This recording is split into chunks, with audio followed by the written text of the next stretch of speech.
Okay, Parshas Kiseitze. This week's Parsha, although it seems totally Al Pi Pshat, it's really very, very much Al Pi Sait.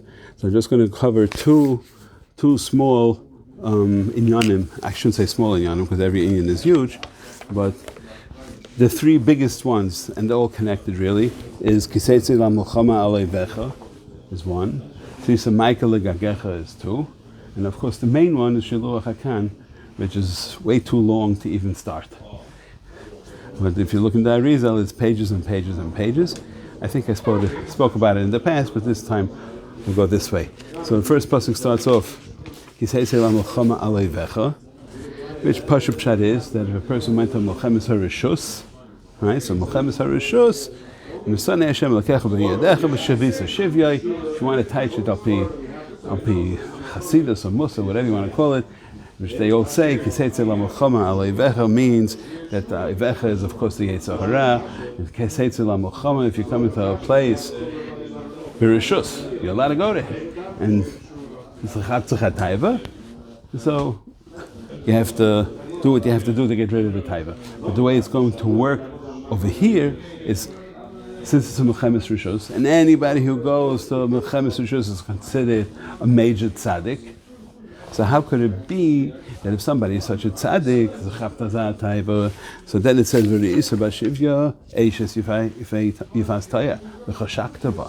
has a cheshik for her, and the Torah doesn't answer anything that a person can't withhold a taiva for. So therefore, the Torah gave you permission to look after isha, right?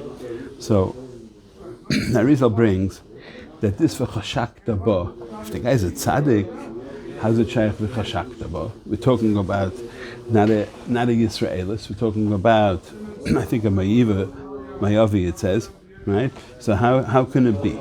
So it says that this lady has in her a nitzes kedusha, and this cheshek that he got is to to tap in, to touch that nitzes kedusha. So he had a nitzes kedusha in him because he's a tzaddik. He went to Milchemes Rishus because they wouldn't send the regular people out to Milchemes Rishus because they don't want them to be nichshel and averes, right?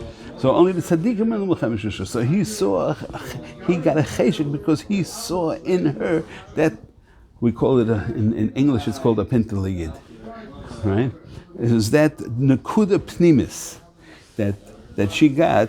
He saw a nitzais, bakusis, and a geil and nishma zeha ish l'chein chashak ba. Since it was done l'shem shemayim, so therefore it was done l'shem shemayim, therefore the Torah wanted to matir it, that she should be mizgayer. Because a ger only comes from that nitzais kedusha.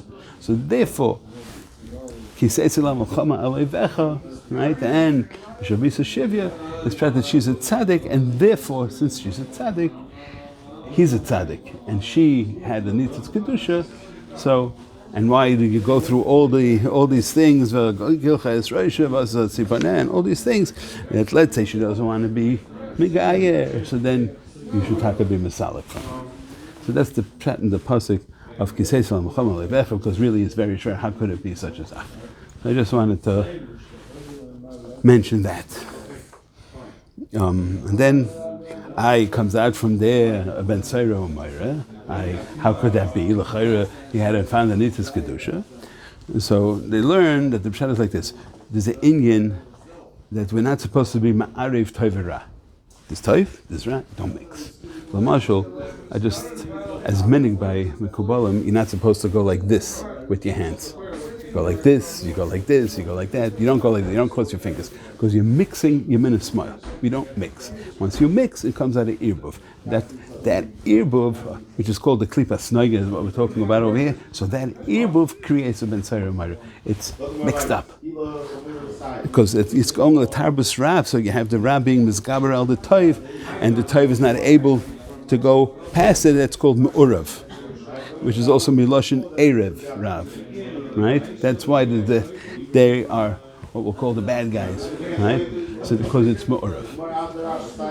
So that's b'negeya that. Now b'negeya Micah, the question is like this. We know that there's a lamas, right? We have an olam called Atzilus. We have an olam that's called Bria, right? you have a roof on your house. Are you going to fall off the roof? Pashas not. So we could teach it derech pnimius as well. What's the derech pnimius? That you are going into a place of danger, similar kiseitze lamolchama alevecha, and then you have to make siyogim and gedarim for every mitzvah. So therefore, asisa maika legagecha, so you shouldn't. Right? So what's maika gematria? As you know, probably is rayu, is gvura, right? And gagecha, as you know, is also chaglav, right? So the gvura, you have to put up a gvura, which is like a klei zayin, to keep away the shlechts and to be misached with the Shem Havaya. So now the question is, we know between floor 1 and floor 2, from Atzilus into Bria, we have a floor, we have a mesach. So what do I need a mica for? So the answer is, the Arizal brings down that the reason is that we have to make a mica. It has to be a Sarah Tfachim, Keneged a Sarah Spheres, and in order to keep these shefa that's in Atzilus from going down Minhat Stadim. That's the lashon he uses. And what's called, what does the pasuk say after this? Yipal hanoifel, right? What's Misa Nefila, as we know from the Machei by Shmiras HaKelim, Nefila is Misa. That's why it says over here, Yipal hanoifel. So there's two types of Misa that we're talking about over here. One Misa is person dies. Why was Pshat a person dies? The Pshat he went down a madriga, because until now he was able to do mitzvahs, and now he can't do mitzvahs anymore, so he's nechayis targa.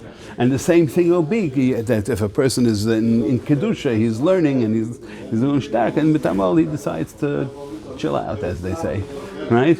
So then he has a mapola, and that mapola will be his misa, right? Difference is, Navera is not called a misa because Navera you could do tshuva on. A misa, you missed the boat. There's no way back.